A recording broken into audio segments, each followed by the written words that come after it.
This is 5 on your side at 10. Focused on you. We start tonight in a weather alert. Let's take a live look over the Arch in downtown St. Louis. Temperatures have cooled down just a bit after reaching a record high of 104 degrees today. Thank you for being with us. I'm Ann Allred. Our extreme heat advisory continues for most of our southern counties. We could see some relief soon, so let's get to the chief meteorologist, Scott Connell, with a look at our weather first forecast. And Scott, finally, the excessive heat is easing, but it's a process. You know, we have to, when you have something that's this big, it's like the big behemoth, and you just gotta slowly move it out. So that's what's happening tonight into tomorrow. So it's gonna take a while, and areas south of St. Louis still will be stuck in the heat again tomorrow for a time, and then we'll get rid of all of our counties on the heat advisory or heat warning as we head into tomorrow evening. So at this moment, you're looking up in central portions of Illinois at a cluster of storms there, another cluster out across parts of Nebraska into Kansas. That looks like that's weakening a little bit. For us, a few of us saw showers and thunderstorms today, but it was very few of us. And temperatures at this hour are still feeling like they're around 90 degrees, and of course in town a little bit warmer than that. Since last Sunday, we have hit 100 or higher 4 times. Today's been the hottest of the days at 104 degrees, which broke the record high for the day. Now, the other thing that's very interesting with this particular setup is how humid it's been this week, and that differentiates it with most of the other weather situations with extreme heat that we've dealt with. This is the first ties, only the second time that we've had 6 days in a row with a heat index at or above 110 degrees. That won't happen tomorrow in St. Louis, but to the south of town, heat index values could still be 100 to 105 degrees, and that's why the excessive heat warning has been extended south of St. Louis to run into tomorrow evening. We'll see in a few minutes. We'll talk about our rain chances as we make this transition. Tonight is the beginning of football season for some schools in our area, and in order for it to happen, some districts decided to delay the start time to make conditions a bit more bearable. 5 on your side's Brent Solomon takes us to Kirkwood for the home game against DeSmet. What could be better than Friday night football with a special appearance from some excessive heat? Fans and school officials figuring out how to make the best of it. Call it Friday Night Lights, with another source of light shining down some hot temps. She is going to be 10 months in about a few days. This family is in the stands to see Kirkwood take on DeSmet. It's a little cooler. You don't have the sun beating down on you. The way they're getting through it, this portable fan. Bring that mini fan, Jalen. This is the MVP of the game.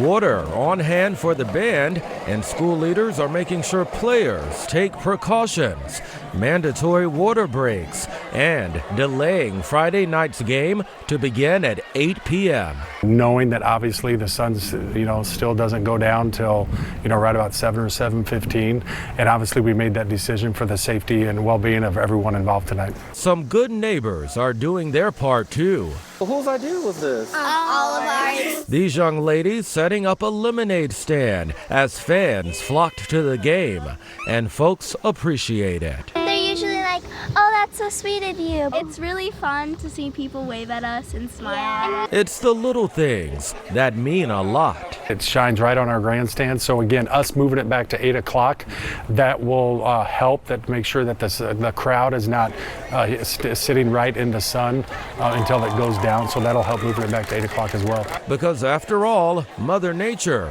can't stop Friday night football. As I was walking down the stands a few minutes ago, a Kirkwood fan said, "You know what, Brent? You need a t-shirt and some shorts." Not a bad idea. We'll send it back to you guys in the studio. Brent Solomon in Kirkwood. More schools in our area will kick off their football seasons tomorrow when temperatures are not expected to be as hot as today. For more information on how to stay safe in these dangerous temperatures, text the word HEAT to 314-425-5355. Developing right now, the Major Case Squad needs your help piecing together a murder in the Metro East. Our Robert Townsend has the latest from Cahokia Heights. We are in the 5800 block of Pocket Road here in Cahokia Heights. Major Case Squad detectives tell me they came here Thursday night and found a man shot to death and on fire. Right now, we're not 100% sure where the incident officially occurred at. Someone passing through the remote area found the man just off the roadway. Detectives are now looking for the person who shot the man multiple times and set him on fire. They spent the day trying to learn the man's name and age because they say he didn't have any identification on him. Detectives were also busy interviewing people, canvassing the area, and searching for possible surveillance video of the crime. We are scouring every business in that general area. And now they're pleading to the public, especially potential witnesses, to come forward. This violent crime needs to come to an end. And this young man was a family member to somebody, and that family needs closure. And no individual needs to go through what this gentleman went through. So we're just asking for the public to please help us. Anyone with any information is asked to call Crime Stoppers at 866-371-TIPS. In Cahokia Heights, Robert Townsend, 5 on your side. Several men are now charged in connection to a hostage situation earlier this week in downtown St. Louis. Charges range from kidnapping, assault, damage to jail and jail property, and unlawful use of a weapon. The standoff started early Tuesday morning on the 4th floor of the Justice Center.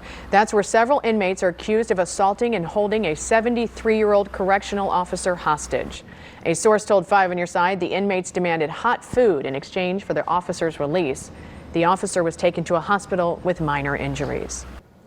Tonight, a 31-year-old man has pleaded guilty to second-degree murder and assault in connection to 2 separate crashes back in April 2022. According to prosecutors, Leon Russell admitted to driving with a suspended license in a stolen Dodge Challenger used in an armed carjacking.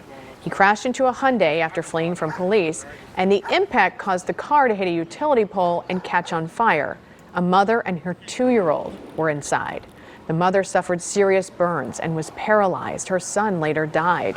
A 3rd person was hurt, but recovered after Russell crashed into another car. His sentencing is set for Thursday. A man sentenced to death is suing Governor Mike Parson and Missouri Attorney General Andrew Bailey. Marcellus Williams is on death row for the 1998 murder of former St. Louis Post-Dispatch reporter Leisha Gale. She was stabbed 43 times during a burglary at her home in University City. Williams' execution was halted in 2017 after DNA raised questions about his guilt. A board of inquiry was created to look into this case. The prosecutor who tried the case says there was other evidence pointing to Williams as the killer. The Attorney General is asking the Missouri Supreme Court to set a new execution date. Missouri is moving forward with Governor Mike Parson's law banning transgender care for minors. Today, a St. Louis judge rejected an effort to block the ban. The law will prohibit healthcare providers from providing puberty blockers, hormones, and other gender-affirming care to minors. That law goes into effect Monday. A new way to heal. The major announcement the Chosen for Change organization made to honor Mike Brown Jr. and help Black men and boys in our community. Today marks 9 years since Mike Brown Jr. was laid to rest. He was shot and killed in 2014 in Ferguson after a confrontation with a police officer. Today, his father, along with members of the Chosen for Change organization, stood united in front of the former Demetrius Johnson building to make a major announcement. They announced the creation of the Mike Brown Jr. Community Center. The center would provide a space for healing and growth, particularly for Black men and boys in the community. Black men hold the weight of the world, providing and protecting and taking cover. Where do we go to release, heal, and a safe place? Black men and boys have the right to live a long and prosperous life. Brown says he hopes to open the community center in Pine Lawn. Tomorrow, an exciting events coming to Forest Park. You can surround yourself with music, bourbon, and barbecue at the first ever Evolution Music Festival, located at the Langenberg Field directly behind the Tennis Center. Some big names will take the stage, including Sugar Hill Gang, Ice Cube, and more. It all begins tomorrow at 2, runs through Sunday. And let's check back in with Chief Meteorologist Scott Connell. You know, we were out in O'Fallon, Illinois this afternoon as they had the big City Fest, and what a nice evening it actually turned out to be there. because there were thunderstorms to the south, and that sent out a little bit of a rather refreshing breeze. Oh, I bet they were happy to have that. Did it stop people from coming out? Did it get crowded? It was getting crowded when we left, yeah. So, Good. they were coming out because the rain, wasn't going to happen, and temperatures had backed off into the 90s versus being into the 100s. I mean, it's small beans, but you gotta go with what you can get at this point. So here we are out in St. Charles, still hot tonight around the metro. We're still dry around the metro, and that urban heat island certainly showing up as spots in close to town are still around 90. Most of our outlying areas are in the lower 80s, but we're going to struggle overnight to see those temperatures even drop below 80 in town. Chesterfield right now and St. Charles feeling like it's 89. Both of those areas earlier today were feeling more like 110 to 117. 104 for the high today, 83 for the low. Both of those will go down in the record books. The 104-degree reading today, highest ever recorded for this day, and the 83 is the warmest low temperature recorded on this day. The excessive heat warning for most of us around St. Louis and to the north has expired, but it continues into tomorrow because of the humidity down to the south and southeast of St. Louis. That's where it's going to linger.